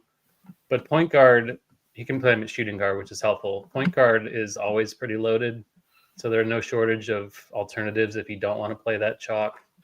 But in a vacuum, as things stand projection-wise, he looks like a strong play, of course. Okay, what else are you doing? Not my kid. I just want to announce it. That was my kid just ran through just ass naked behind the camera, just screaming, happy screams, but I don't know what's going on. Taylor, walk me through what you're doing in total FanDuel point guard. Yeah, so he and Buddy are both point guard eligible. You probably want to play one at shooting guard because they are both eligible for that. As far as point guard only, I think Shea and Maxey are the headliners overall. Maxey without Embiid is going to be a great play. They are playing against the Pelicans. Great matchup, no Zion and all that. Pretty strong play at 9-2. SGA 11-4 on FanDuel is pretty steep, but the game against the Knicks has a high total. We saw them play pretty big minutes in the same matchup a week ago. So I feel pretty good about him, more so on DK. I have a really strong lean toward DeJounte Murray on this slate without Brandon Ingram, without Trey Murphy, without Zion, without Herb Jones. Like, there's a ton of usage to go around for the Pelicans. These Sixers are not as imposing without Embiid in there protecting the rim. So I think he and CJ McCollum are both really excellent plays. CJ is the better value of the two, but DeJounte, I think, may have the higher ceiling. Perfectly fine with both. I think Josh Giddey and Kobe White, the Bulls are playing the Wizards. That's a really high total game. Chicago looks good in that spot. You can make a case for Lonzo as a punt, but maybe not with all the other value. Definitely not a priority. And then Jordan Poole, if he's in, is okay. If he's out, maybe it's Bub Carrington. Maybe it's Jared Butler again. Don't have that news yet, so it's kind of hard to parse. And then Malik Monk's okay without Fox, but they're playing at Boston, so pretty rough spot. He's not exactly cheap, so more of a secondary play for me. Okay, good stuff. Kirkwood, point guard, your thought? It seems like there's, I don't know, a legit dozen options here, but what do you like the most? Yeah, and I'm also going to answer your question quickly first as far as just Golden State in general. Yeah, please. Yeah. If you look at the starting lineup, the way I see this game is I think Dennis Schroeder is going to take a lot of shots, and I think he'll play a bunch, and I also think they'll keep it close. Buddy, he used to play for the Pacers. He just got off the Pacers, so we got a little Buddy Hield revenge or a feel good game if you want. And we have Trace Jackson Davis homecoming from Indiana University. And then you have two low usage players in Lindy Waters and Kyle Anderson. Slow-mo may do a little something, but so I kind of like those three: the point, the shooting guard, and Trey Jackson Davis. Those are the guys that I like. That makes a lot of sense. Okay, good stuff. What else do you like at point guard? Point guard. So like I said, I like Dennis Schroeder. I like Buddy Hield. He's point guard eligible too. I like Tyrese Maxey. I faded Maxey the other night and it worked out, but in hindsight, in this same situation, pretty much with a bunch of guys missing, in hindsight, it was a pretty bad fade. I think he just shot so poorly from three, and then he just absolutely smoked in the second half. So I think if he had a normal first half, I would have been in deep trouble. But so I do like him tonight. It's a good spot. I do like DeJounte Murray a lot. The Bulls Wizards game, I mean, if this stays close, this should be absolute bananas for fantasy players. You got Josh Giddey who's in play. We're waiting on Jordan Poole news. Is that still? Yeah, we got Sarr in, but we haven't gotten Poole yet for some reason. Okay. Because I think Poole is surprisingly probably a decent play if he's good to go. But if he's not good to go, or if you want to think that he plays less minutes in his first game back here, I'm going to go with Kuz later on down. But also like Kobe White at the point guard position, and for a stud, Shea Gilgeous-Alexander. I think it's a game he's going to have. The Knicks don't give up a ton in the paint.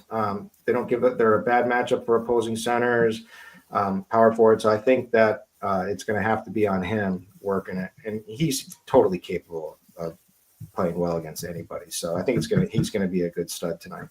Okay, shooting guard. All right, Buddy Love again. Dennis Schroeder again. Paul George, another big beneficiary in this game. Then Zach LaVine. I like Zach LaVine a lot. You can make a case that Bilal Coulibaly could lock him down. Their best defender probably will be on him. But LaVine is rolling now. He's averaging like over 35 minutes in the last 4 games. He's had over 30 real points in each one of the last 4 games. He's also had 30% plus usage. So I think he's fully capable. I get the defensive matchup might be a little bit tough for him, but I still think he goes nuts. If not, I think you should probably play Vooch. I think one of these guys is going off for sure, maybe even both.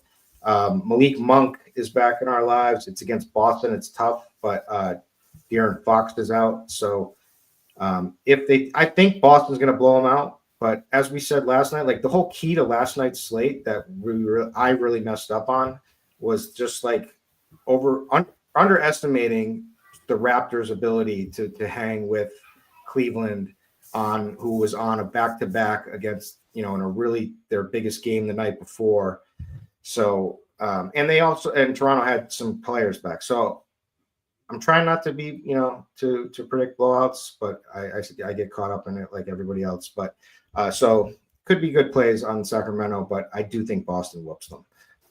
Kelly Oubre is the guy who sees a huge usage bump without Embiid, like more so than Maxey. So I like him. That was my thought process the other night when I was in this situation, and I faded Maxey. I played Oubre and some of the cheap guys, and it worked out. But like I said, Jordan Poole if he plays, and then that's it. Okay, Taylor, your thoughts at shooting guard? Yeah, the only names I would probably add are McCollum, like we talked about at point guard. I think he looks pretty good. And then I think you can punt with Lindy Waters just because he's starting and Golden State is thin, but that's some chalk that I may want to be under on. I think he's viable just by default, but not a priority.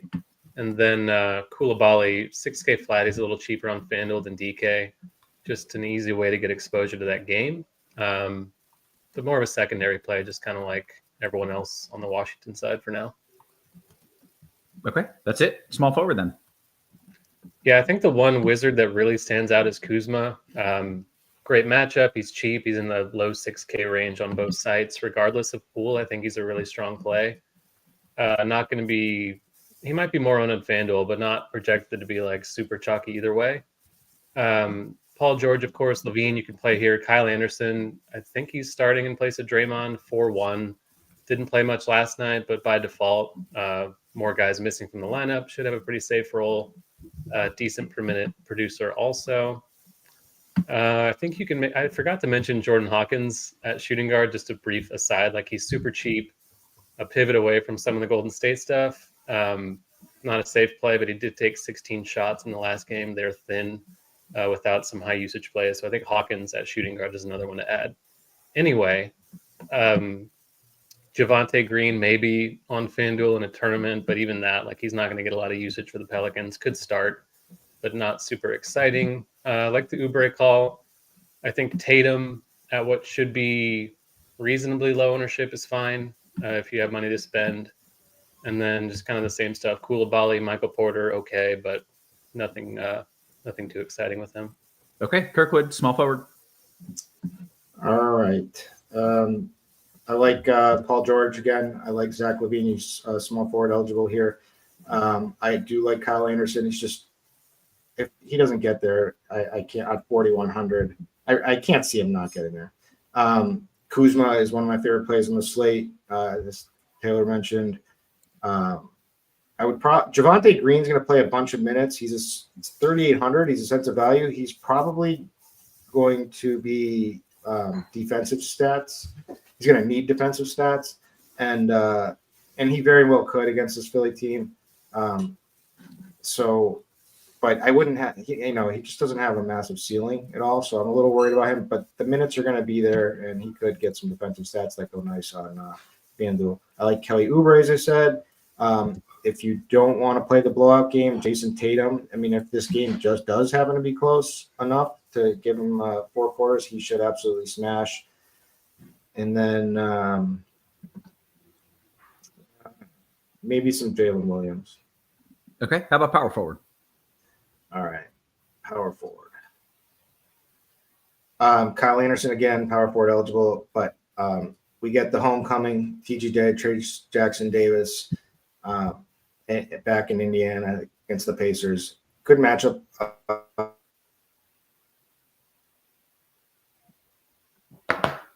Uh-oh. I'm still moving. Taylor's still moving. I think that means only one thing. We've lost him. We've lost the head of the Juggalo Nation.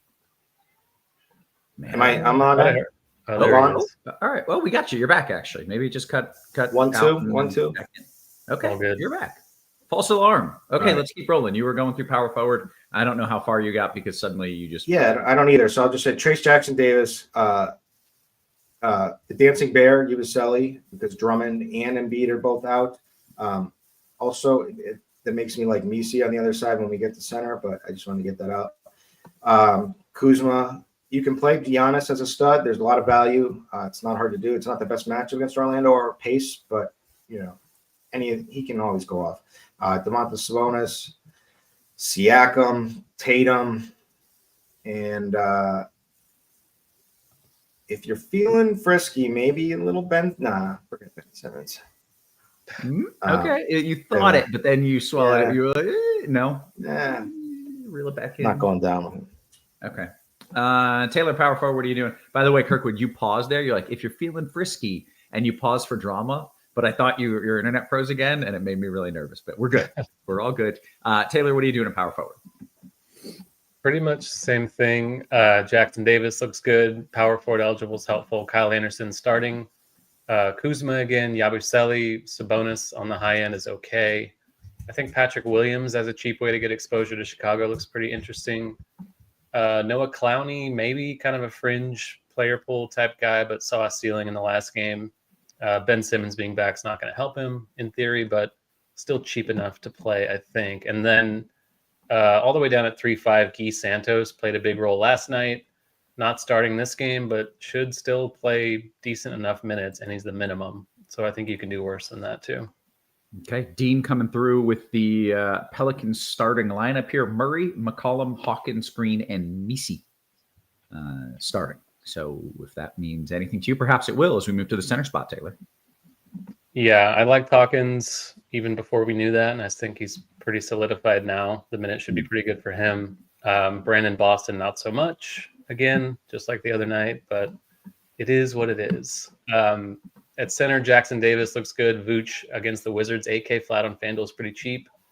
Sabonis, you can play here. Jokic, if you have the stones to wait on the news and potentially get left holding the bag with him being out. But if he's in, it's the Nets. They have a high total. The game could blow out, but it's Jokic. Always worth a try in a tournament.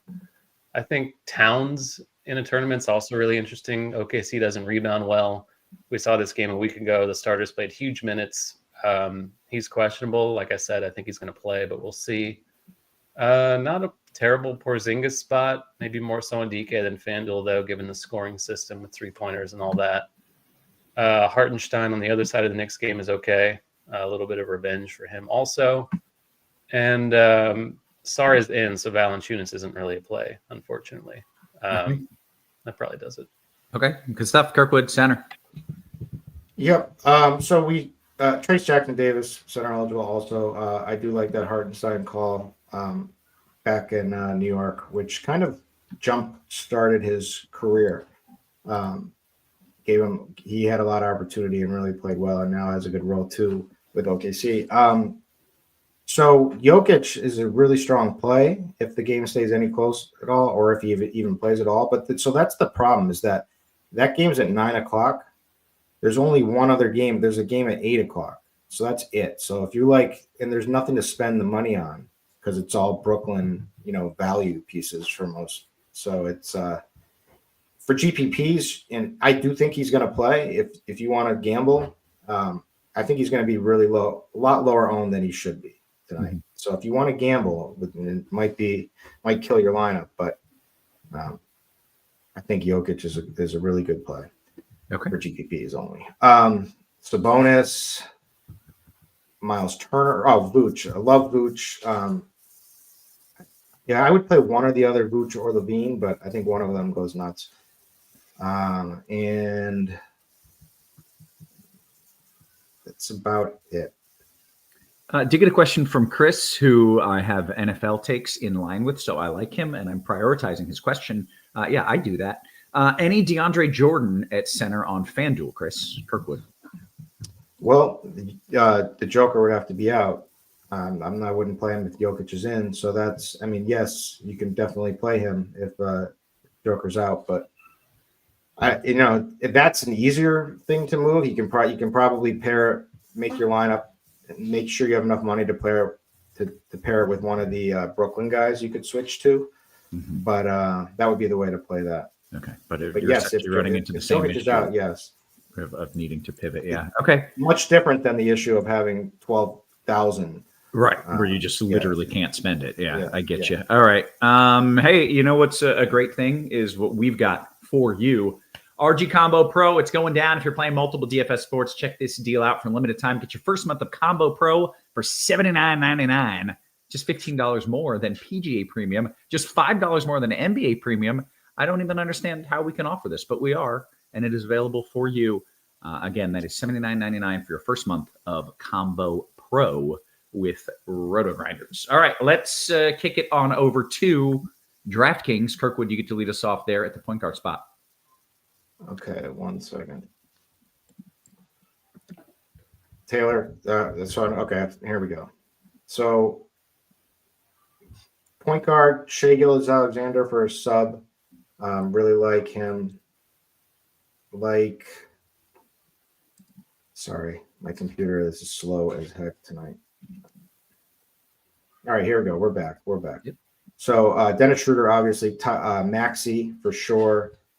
Like him, gave the same process I gave over on FanDuel. Malik Monk is in play. I like DeJounte Murray a lot. CJ McCollum could work out in your favor. Maybe if you really want to punt, he's going to get the minutes. And you don't know what he's going to do with those minutes. Cason Wallace is kind of a punt, a pivot off of the Golden State value if you want to do something for GPPs, if you think they're going to bust or hope they bust. But that's about it. Okay. Taylor, your thoughts at point. Yeah, I love SGA. The cheaper price on DK is pretty useful. Mentioned DeJounte being kind of a conviction play, pretty good price. The role should be massive for him in that Philly game. Maxey, obviously, at the high end looks great. George is going to be more popular, but Maxey could be semi-leverage if you only play one of them instead of both together. Kobe White, Josh Giddey look pretty good. Nembhard, I don't mind as a secondary value if you want to get away from the Golden State stuff a little bit. Russ and Jamal Murray, if Jokic is out, are going to be pretty strong plays, but as of now, they're definitely fringy.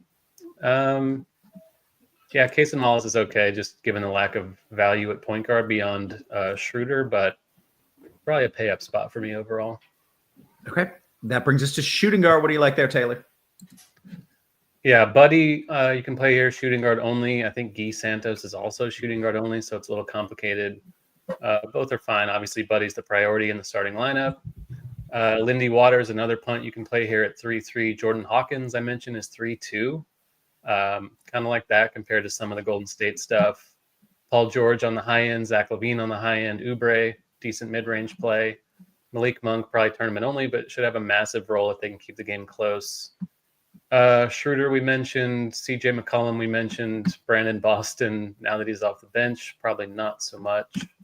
And then I don't hate Carrington, again, if Poole is out. I think he's kind of interesting too. Okay. Kirkwood, I want your thoughts here. DK shooting guard. I did get this comment from Jeff Lee, who says there's a crazy amount of overlay in the DK satellites and qualifiers. So if you're into that kind of thing, those are always weird for me because a lot of times the qualifiers are in one sport, but then I'm qualifying for a whole nother sport. It just, I don't want all that. Anyways, if you're into that, check that out. Kirkwood. Well, at least they're not satellites for Rainmaker packs. Anyway, that was the thing that would get people. Was that a thing? Yeah. Oh man, they'll try every trick in the book. The worst thing ever. Anyways, Buddy Hield, well, all the same guys that Taylor mentioned, but Buddy Hield, Dennis Schroeder, both shooting guard eligible. Paul George is shooting guard eligible or small forward. Zach LaVine, I like a lot. Malik Monk, I like Kelly Oubre. I like Keon Ellis. Probably won't get much ownership against Boston. He's playing really well. He's 4K, and De'Aaron Fox is out. So I like that. I also like Jordan Hawkins. I mean, you're looking at 25 to 30 minutes potentially for 3,200. He's kind of can do a little bit of everything. Decent defender. He can shoot and he can score. So I like that value play. Lindy Waters is starting. He's fine. He's fine. That's a good way to say it. Did you see Kobe the White. video? Sorry, I'll let you finish. Yeah. No, go ahead. That's it. The Lindy Waters video when it was like one of those street interviews and some guy rolls up on like, a couple and they're like, if you had a hall pass, who would it be with? And this girl randomly just goes like, Lindy Waters. I didn't see it. There's a reason for that answer, right? There's no way on earth someone would randomly She knows something. She knows exactly. something that we don't. There was history there. Anytime I hear Lindy Waters, I think of that video and how absolutely outrageous it was. Mitchell in the chat says Hall Pass legend. Thank you, Lindy Waters. It was such a wonderful video. Anyways, all right, Kirkwood. I think we're at small forward. So yeah, we're at small forward. So yeah. I'm taking on over there. It's I like Zach LaVine. It's Paul George. Those are two really strong plays. A little bit higher end. Tatum. I like for cheap value. I guess you're looking at guys like you're looking at Lindy Waters again. You're looking at Moses Moody, who can produce, but it's probably going to be capped at minutes. They're not rolling him out many minutes. Other than that, maybe Michael Porter Jr., who would benefit a little bit if Jokic is out, but he's priced fine to play with Jokic too, so I don't mind him. And then I'll just mention Javonte Green again, just because he's cheap. And but I like him better on FanDuel. Okay, Taylor, your thoughts at small forward? Yeah, same guys. Lindy Waters, cheap starter. Lou Dort is okay. Never loved that. Paul George, Zach LaVine. Moses Moody off the bench should be pretty low and compared to some of the other Warrior punts. Tatum and Josh Hart, tournament only probably given their salaries. And then, I don't know, that's kind of it. This position kind of sucks compared to some of the others. Okay, then we'll go to power forward, Taylor. Yeah, Kuz is power forward only, which is kind of annoying, but he's a great play, I think, especially at the ownership. Kyle Anderson, another punt for Golden State starting. Michael Porter, Yabusele starting for Philly at center. Jalen Williams in a tournament, if you're not playing SGA, probably looks pretty good to me. Mentioned Noah Clowney on FanDuel is kind of a tournament punt. He's okay enough. And Peyton Watson, if Jokic is out, just another nugget that could be a little bit better later in the night, but tough to pull the trigger on that right now. Okay, that takes us to the center spot, I believe. Taylor, what do you like there? Yeah, Jokic, if he's in, obviously, I'm currently playing him, hoping he's in. And if we get the news ahead of the 8 o'clock game, then I will obviously pivot. But a lot of payoff potential if he's in and the ownership's lower than it otherwise should be. Hartenstein, Yabusele, Towns in tournaments. Jackson Davis is probably the cash guy at center on DK at only 5.5 still. Vooch a bit more expensive on DK than FanDuel, but not projecting to be that chalky either. So that's really interesting in tournaments for sure. And then I mentioned Porzingis, like in that 7K salary. Not super into Boston overall, but he's kind of one of the more intriguing plays. Okay. Kirkwood, I think I did not allow you to do power forward, which is wildly rude. So if you have anything to add at power forward, please do, then go to center. I was actually happy. Yeah, I go good. Thank God. It was all the same names, but I do like Kuz a lot. Yeah. Just like it's all the same. So okay. I'll just go center. Joker, if he plays, but just be careful. Like know what you're walking into. Trace Jackson Davis, for sure. The homecoming. Yabusele, Dancing Bear again. Sabonis. Miles Turner, just the price tag, kind of 6,400 in this Golden State game. If it plays close, I think he could smash. And then I like the Porzingis call, and like he could blow through that tag in a blowout anyway. Like when he's going, it's usually like the Celtics just ride him in the first half when he's on. So I could see that working. Trying to see if Vooch, of course. And I like Misi for New Orleans without Zion. Like his rebounding numbers definitely should be up in this game, and he's got a thinned out center position. Like Yabusele is undersized for a big for Philly. They don't have Drummond either or Embiid, so I think he could really be a solid play at 5,600. He would be a pivot off of the Trace Jackson Davis chalk, 5,500. Perfect pivot. Okay. We're only 6 likes away from 100, which seems way low. It's been a great show. One of our best ever, I would say. So make sure you're hitting that thumbs up. Best ever? And pretend it's like top five that we've done here. Agreed. Make sure you're hitting that thumbs up for us. We have roughly 5 minutes until lock. I'm going to dive into the Discord questions first. Then I'll jump over to the YouTube. Did get this question I want to address from DFS Dre first, which is, Taylor, should you play Jokic in DK Cash? I don't think you need to. I think the risk is that's an island game 3 hours after the first game start. There's enough mid-range value with this Washington-Chicago game and the Philly stuff and, Golden State, all that. I don't think you have to play Jokic in cash. Yeah. Okay. Thank you. Taylor, although Sarr is in for Joval, let me try that again. Although Sarr is in, is Joval still viable? He's not projected too bad, even with Sarr in. That's basically the crux of the question there. I think he's always someone you can consider. I just don't really see the need on this slate with tons of other value elsewhere. Okay. Kirkwood, coming to you. FanDuel GPP, your favorite low-owned stud or studs? Who do you like? FanDuel GPP, low-owned studs. Well, I guess would be, Jokic doesn't have a ton of ownership, so yeah, no, that counts for sure. He would definitely be for the first one. Tatum would be the next one. Then Giannis isn't going to be played that much tonight either. So, okay. Let's see. FanDuel GPP, Kirkwood, back to you. Among the Golden State scrub chalk, which one are you most concerned is likely to fail? Lindy Waters. Hall Pass legend, Lindy Waters. Are you still playing him for what it's worth? Yeah. Yeah, you have at least some Lindy. What else do we have here? Taylor, when we have these situations, this is from Jay Sams, like Golden State tonight, not a lot of sample size. How do you fairly gauge you guys' fantasy points per minute? Do you simply just lean on rebound rate, assist rate, etc., even though likely those dudes were playing with guys who carry higher usage rates and rebound rates and assist rates, etc.? Yeah, you kind of have to go on baseline, like kind of baseline talent individually for each guy. You can extrapolate the sample far enough back. Like I tried to go back to last season with Golden State, but they had Clay, they had Chris Paul. Like it's a completely different situation for the most part. So there is generally guesswork. Like you can pretty safely guess that Schroeder and Buddy are going to be the usage guys for the most part. Jackson Davis, obviously rebounding, things like that. So just kind of playing into their archetypes, but it's essentially educated guesswork. It's ball knowing is what it is. You got to know ball. You know it or you don't. If you don't know it, you're out. Thankfully. Trust the projections, but the key to DFS is like the best spot you can be in DFS is when you are like very confident in a spot where the projection is off that you think. Yeah.